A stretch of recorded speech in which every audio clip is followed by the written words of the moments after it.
Yung nakita natin sa Genesis, yan na yung mismong sitwasyon na kinatatayuan natin ngayon. Ang tips sa pag-aaral ng meditation, huwag mong subukan na i-attract ang mga bagay ng mga makamundo. Dahil magiging bitag yan sa iyong sarili. I-attract mo ang sarili mong mangyayari sa susunod na makagawa ka ng patas at makatarungan at may hustisyang gawa. Yan ang palagi mong i-attract. Huwag mong i-attract, makabili ako ng eroplano. Hindi tika, 2 oras, bili ako ng eroplano. Amen? May ganon! Kabili ako ng Honda Civic. Honda Civic. Amen? Kaya akong pabugan akong silingan. Tapos, may mga nagtuturo, i-attract mo, isipin mo na pumasok ka sa bahay na ito, ang ganda ng bahay mo, i-feel mo. Ha? Hindi yan ang purpose ng meditation. Ang purpose ng meditation sa aking naunawaan para makagawa ka ng patas, makagawa ka ng makatarungan, kabutihan sa kapwa. Madaling salita, may apply mo ang love, Elohim with all your heart, with all your soul, with all your mind, and love yourself, and love your neighbor as yourself. Yan ang purpose ng meditation. Huwag mong gawin yung meditation. Kabalay kung ako kaya mo, parehas kang manibilyar. Milyon ang umabot. Huwag mong subukan. Mawa ka ng bitag sa iyong sarili. Nandito na tayo. 3 to 5 years, maging Marian Rivera ako. Huwag mong subukan. Babala ko ito sa akin. Yan ang nakita ko possible na rason. Bakit nagkakaroon ng struggle? Yung bang sariling gusto? Amen? Maging kontento tayo. Hayaan natin ang salvation o hayaan natin ang ating sarili na manahan sa salvation dahil andun ang lahat. Pag nandun ka sa ligtas na sitwasyon, ang lahat ng bagay ay maging makabuluhan sa iyo. Huwag kang magsikap na tumira doon sa kaburulan ng sipar. Gusto ko may mga artista.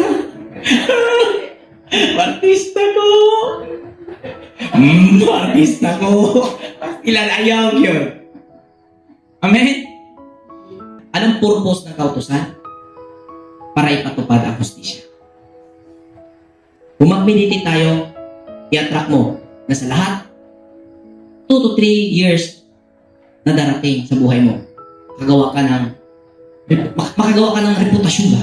Magkakaroon ka ng reputasyon dahil sa paggawa mo ng hustisya. Pagpapatupad mo ng hustisya. Yan ang i-attract natin. Kailangan tayo ng mundo. Pauna lang po ito ha. Dahil posible itong tatahakin ng malikot na kaisipan. Affirmation.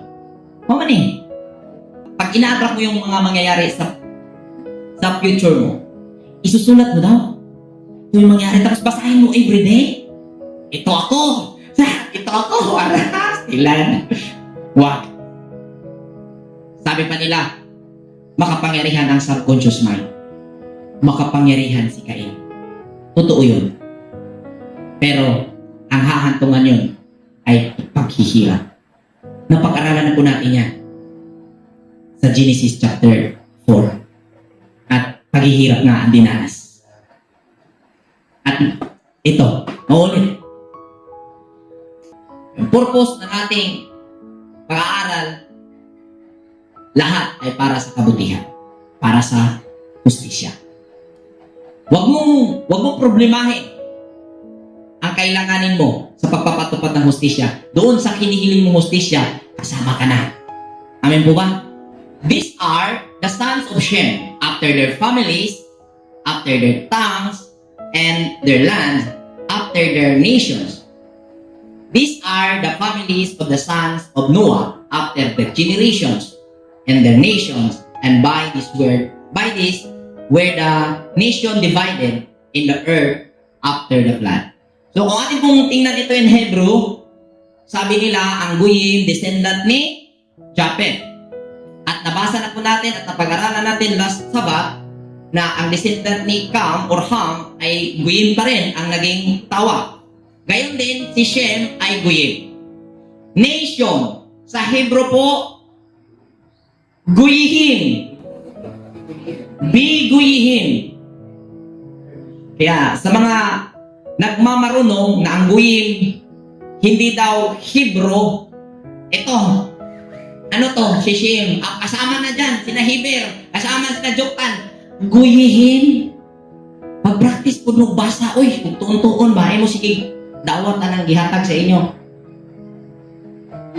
Guyin.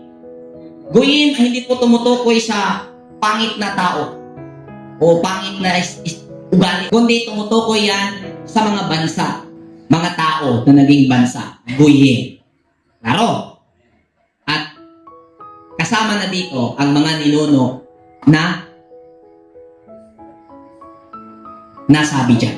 Sa mga tuwid, ito ay malinaw na si Noah ay ang tao o kamalayan na siyang ama ng lahat ng mga kaisipan na nasa mundo ngayon.